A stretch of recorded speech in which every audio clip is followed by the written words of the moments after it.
Salut camarades. Comment salut? Vous avez dû constater que, comme d'habitude, en tant que confédération syndicale et force visant à défendre et protéger les droits humains en priorité partout où besoin sera, on avait vraiment besoin de recouper toutes les informations.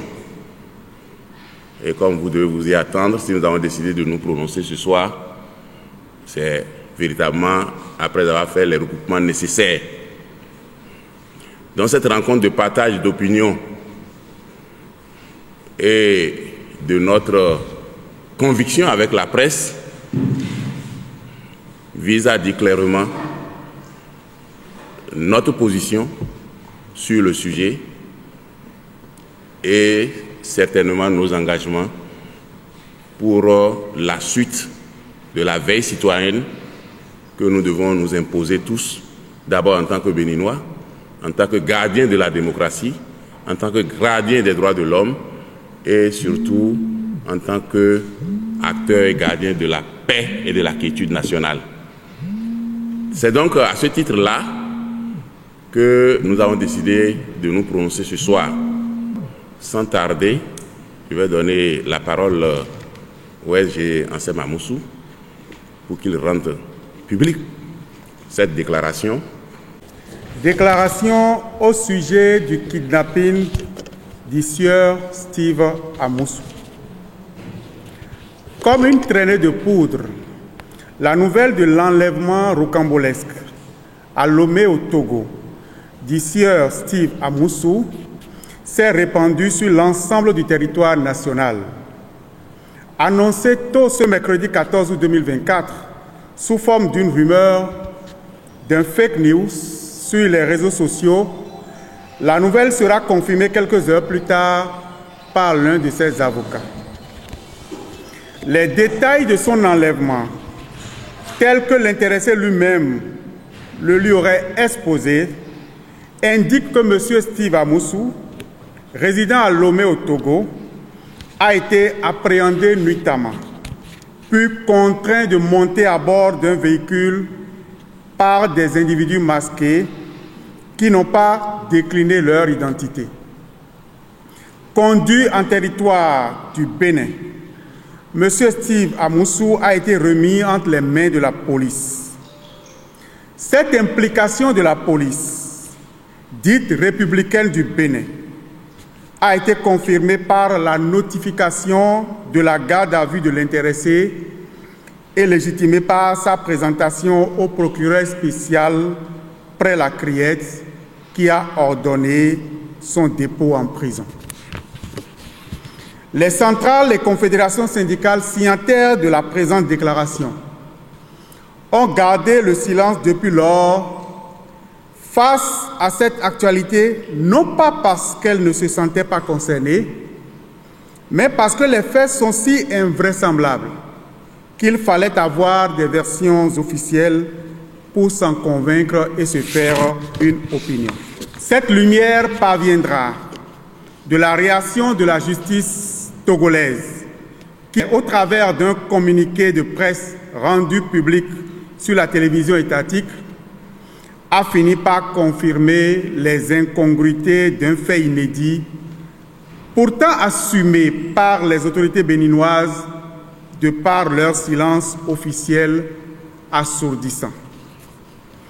Cette version officielle de la partie togolaise permet aux confédérations centrales syndicales des travailleurs du Bénin, éprise de paix et de justice sociale, attachées aux acquis démocratiques et aux principes universels des droits de l'homme et des libertés individuelles, de se prononcer sur cette énième situation de non-respect des règles de procédure. Sur la forme de l'interpellation, les modalités de poursuite et de répression des infractions sont connues en République du Bénin. Toute procédure engagée contre un citoyen doit rester conforme aux tests en vigueur. Nul n'est censé ignorer la loi, dit-on en s'adressant aux citoyens. Cela doit rester valable, surtout pour un gouvernement qui doit garantir l'application des lois et qui, en aucun cas, ne doit se considérer au-dessus des lois. Que prévoit donc la procédure pénale en République du Bénin en matière d'arrestation de personnes en conflit avec la loi et résidant hors du territoire national? Pour une personne soupçonnée d'être en conflit avec la loi et résidant hors du territoire national, comme dans le cas de M. Steve Amoussou, qui résidait au Togo voisin, il est requis qu'une procédure soit engagée contre lui par le pays qui le recherche et qui doit décerner à son encontre un mandat d'arrêt qui pourra être exécuté par le mécanisme de la coopération judiciaire internationale avec tout ce qu'elle comporte comme garantie pour le respect des droits fondamentaux de l'intéressé. Dans le cas d'espèce, les autorités judiciaires béninoises devraient officiellement solliciter les autorités judiciaires du pays de résidence, en l'occurrence le Togo, à l'effet d'interpeller puis d'organiser l'extradition de M. Steve Amoussou vers le Bénin.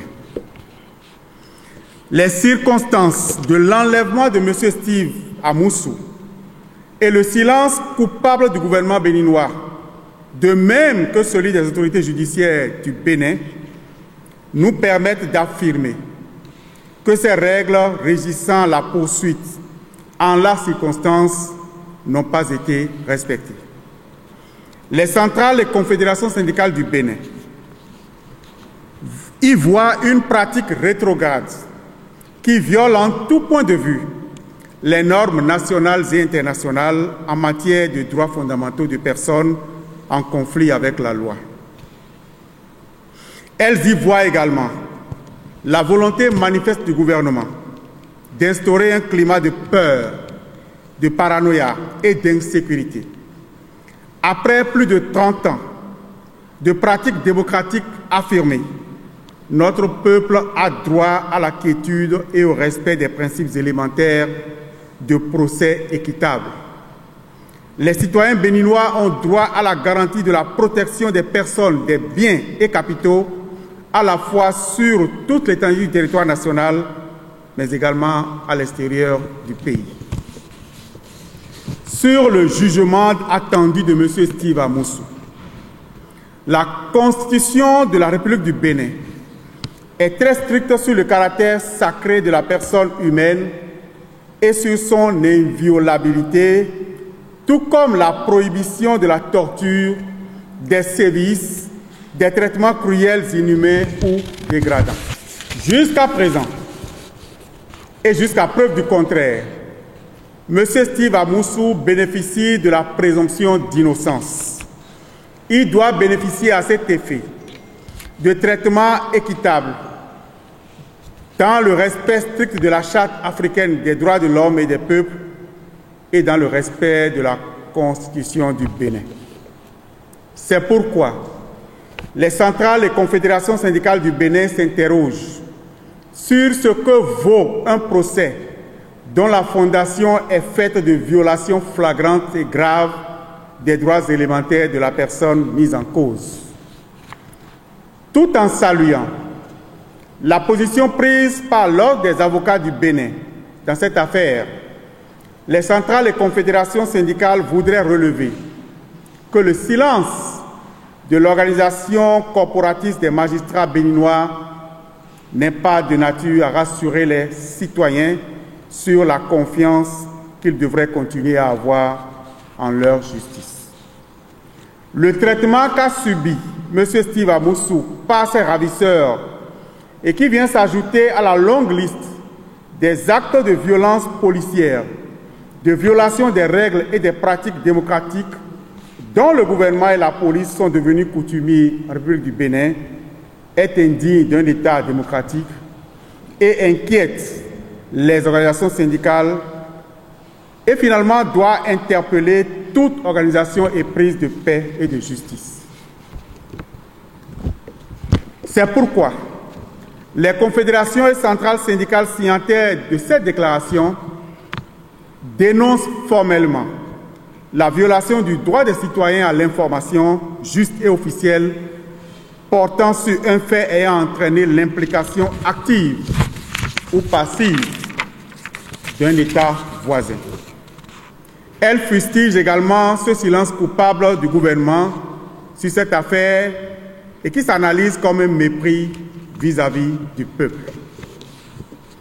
S'inquiète et dénonce avec vigueur la forme et la méthode utilisées dans le cadre de l'interpellation de M. Steve Amoussou. Attire l'attention de l'opinion publique nationale et internationale sur la multiplication des faits attentatoires aux acquis démocratiques du Bénin par le gouvernement et ses services. Ces faits de violation croissante des libertés et des droits individuels sont caractérisés, entre autres, par des agissements et des décisions aux antipodes des tests législatifs dans un pays démocratique et paisible comme le nôtre.